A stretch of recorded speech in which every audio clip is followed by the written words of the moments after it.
We can start actually with a mock-up of the early stages of the procedure. Cool. What happens when our patient's been declared clinically dead, and we initially go into action and begin the cooling.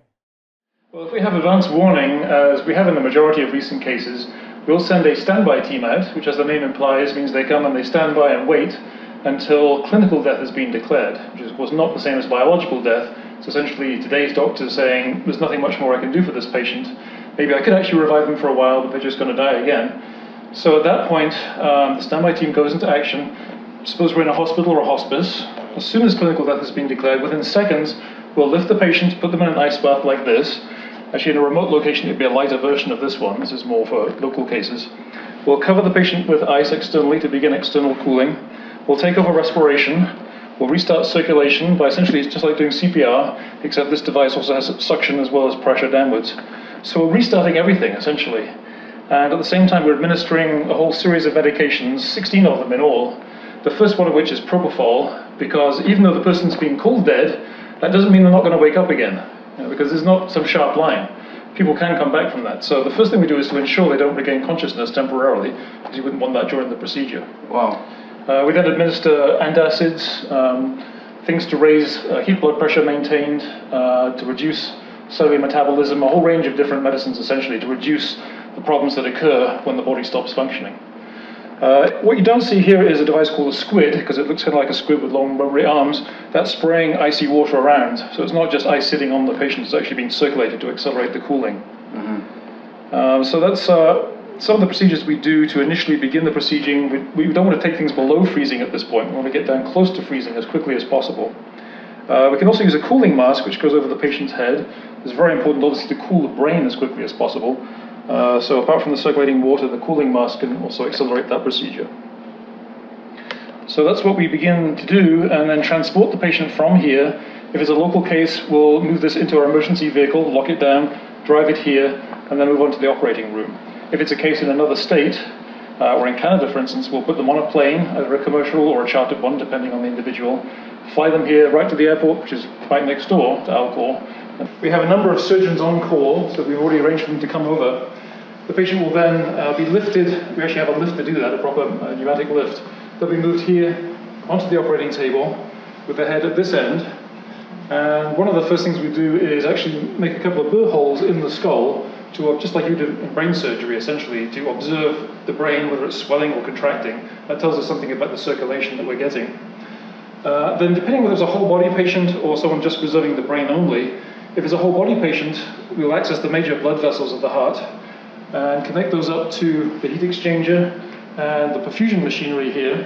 And the idea there is to wash out the blood and body fluids as quickly and thoroughly as possible and replace those with a cryoprotectant, which will be in the reservoir here. And that starts off at a fairly low concentration because we don't want to chemically shock the cells, and we gradually ramp that up in concentration over time. So it's circulating and recirculating through the patient, gradually raising that concentration. The idea is to try and eliminate ice crystal formation.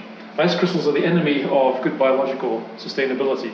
So actually what we will do in the end is vitrify the patient. The solution will get colder and colder, more and more viscous, and become really like a glass-like solid, holding everything in place. Now we're interested in the brain, but trying to remove the brain from the skull is just too difficult. Plus it provides additional mechanical protection. So there's no point trying to remove it, but it really is the brain we're interested in. We will then move the patient's cephalon, as we call it, to the cephalon box here, and the head actually goes upside down and is secured with these clamps. And then, as with the whole body patient, except this time we'll access the carotids, and we'll use the perfusion machinery here, and again the heat exchanger. The same thing, removing the fluids from the brain, the blood and body fluids as much as possible, gradually increasing the level of cryoprotectant, which will be monitoring with our computerized system here, basically telling us what temperature, what pressure, degree of concentration of the cryoprotectant. The cryoprotectant is really kind of a medical grade antifreeze, to put it sort of in simple terms. It protects the body against ice crystal formation, but it is itself somewhat toxic. There's no doubt our procedures do some additional chemical damage, so we try to minimize that by improving the formulation and by introducing it at the optimal speed, which we've learned through experience and experiment. Well, what we need to do now is move the patient, whether it's a neuro patient or a whole body patient, into the patient care bay, where we continue the cool down as rapidly as possible till we get down to minus 110 degrees C. At that point, we're going to slow down the process. But that's really the next step, is rapid cool down either in the whole body cool down box or for the neuro patient in a smaller dewar. Essentially, we'll be injecting liquid nitrogen, pumping it in at a measured rate to control that rate of descent. We need to optimize the rate of descent to minimize any fracturing damage.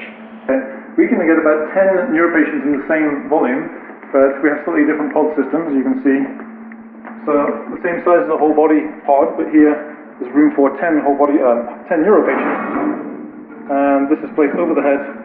We currently have 117 patients, averaging about 8 per year, so it varies between about 3 and 11, depending on how busy the year is. These actually don't use any electricity. The alarm systems use electricity, but we don't need those to maintain the temperature. We just top up with liquid nitrogen, and as you can see, this is room temperature on the outside. It's like a gigantic thermos bottle. Yeah. We just fill these up every week or so. We can actually leave them for 6 months or so before they would reach a low level. But no electricity is required to maintain the temperature. For more information, please visit www.alcor.org.